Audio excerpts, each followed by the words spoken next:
Shalom and welcome to another in our series of podcasts from Temple Beth Am, a dynamic center for conservative Judaism in Los Angeles. This is Meditation and Mindfulness with Rabbi Adam Kligfeld. Boker Tov to those who are here with us in Pilch Hall at Temple Beth Am, and hello to those who are joining live on Facebook, whether on my profile or Temple Beth Am's page. And hello to anyone who's listening to this, perhaps asynchronously on Temple Beth Am's podcast, wherever you may find yourself, at home, perhaps at work, wherever it is that you choose to claim your space for meditation.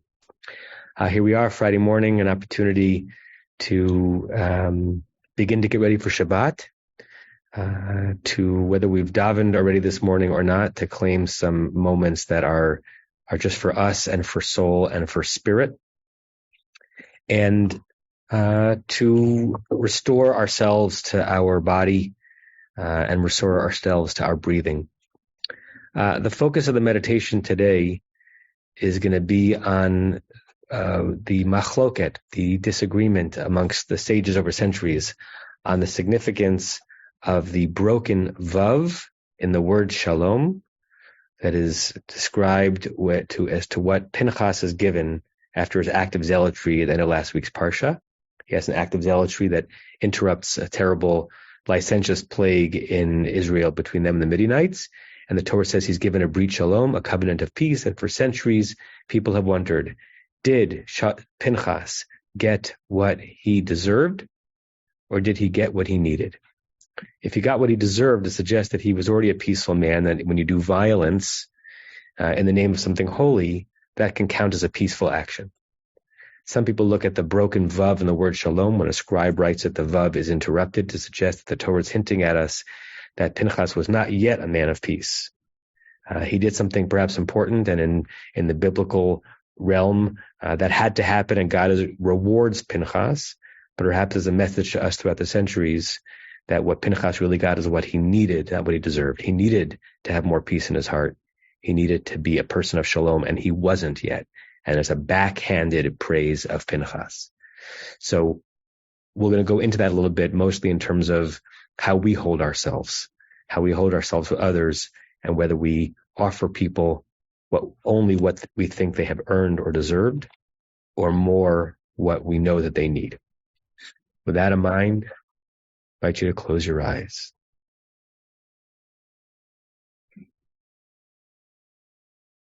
I invite you to descend into this moment, to reacquaint yourself with your body,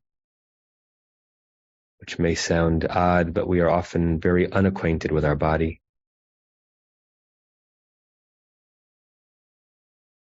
Just to get to know it, to appreciate its fullness, its shape,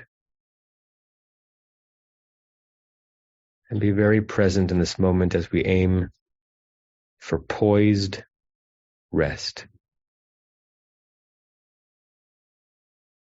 A restfulness which is very awake, very alive, very focused, but still very restful.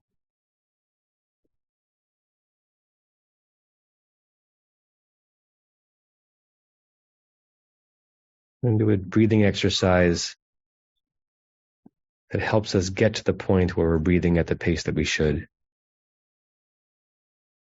I invite you to take a few breaths where it's one long in-breath and then 3 out-breaths through your nose before you breathe in again. It'll sound like this.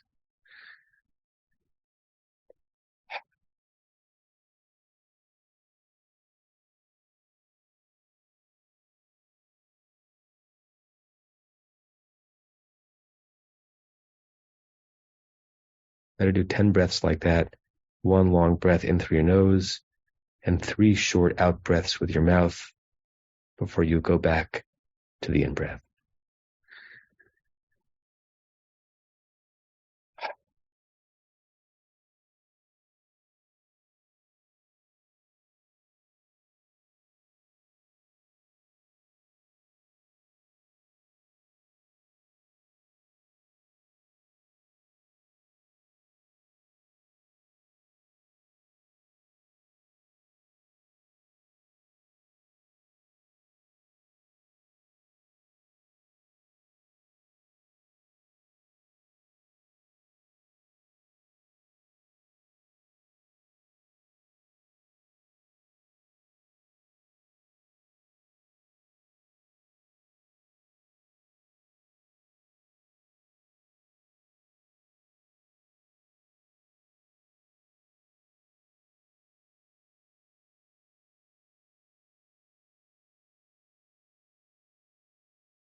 Now shift to 1 long in-breath through your nose and 2 short out-breaths with your mouth.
Now that your pace is slowed and you're deep into meditation, we move to 1 inhalation with the nose, 1 exhalation with the mouth, as we go deeper and deeper into body, into neshama, our soul, through nishima, our breath.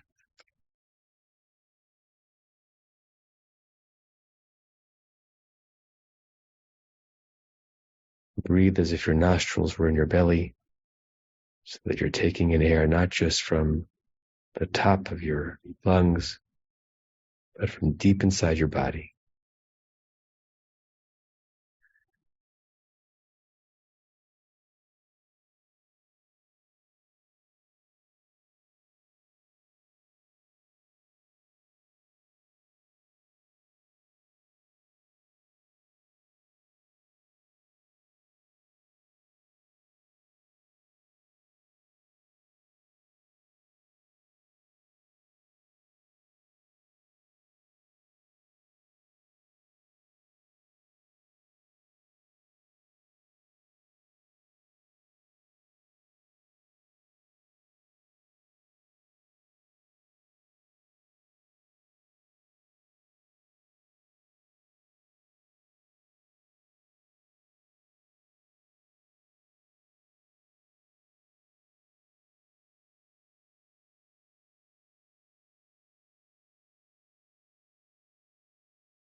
As you stay in your breathing,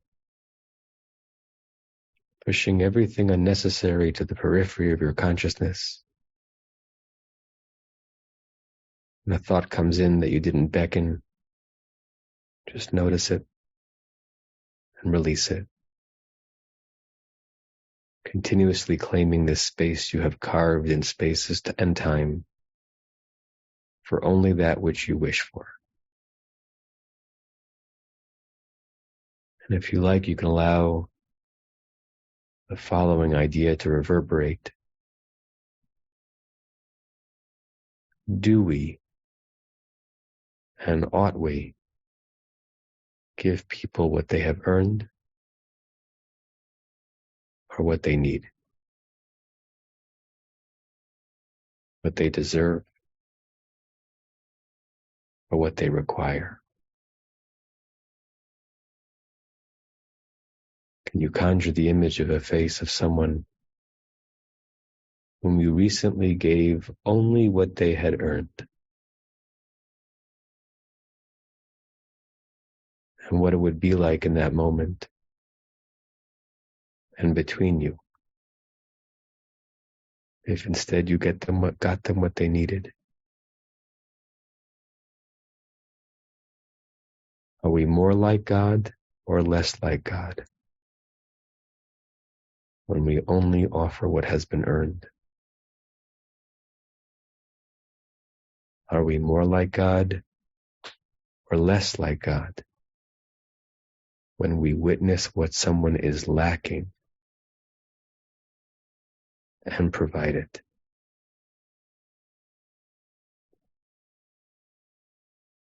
The whisper, the possibility of the broken vav, of God seeing in Pinchas the very thing that was not present, and not because he'd earned it, but because he needed it, delivering that.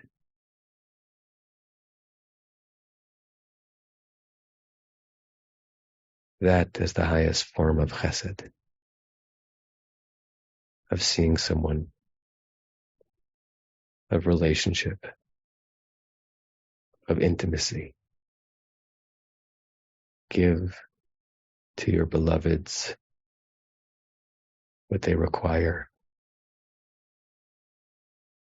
perhaps even when they have not earned it.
And when you're ready, you can open your eyes. Back to the surface. Wiggle your fingers, your toes. Both leaving where you just were behind, and also trying to take a bit of it with you into the day and into Shabbat. And we'll conclude by saying the closing meditation prayer together 3 times.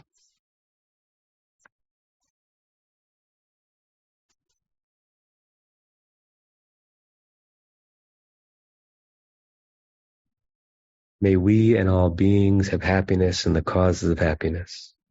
May we all be free of suffering and the causes of suffering.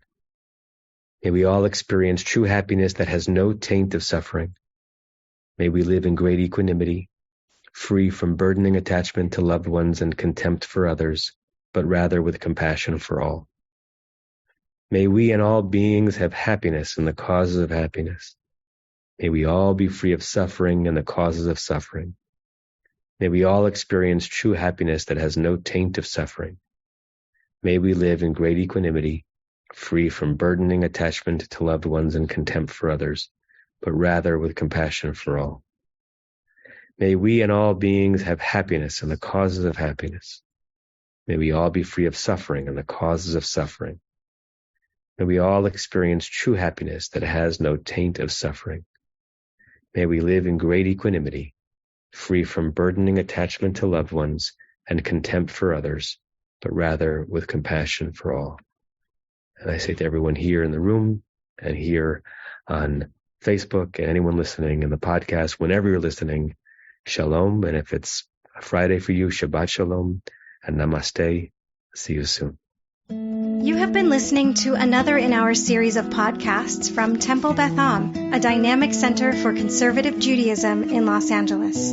If you enjoy these podcasts, we invite you to write a review on the Apple Podcast site or wherever you get your podcasts. For more information about Temple Beth Am Los Angeles, go to tbala.org.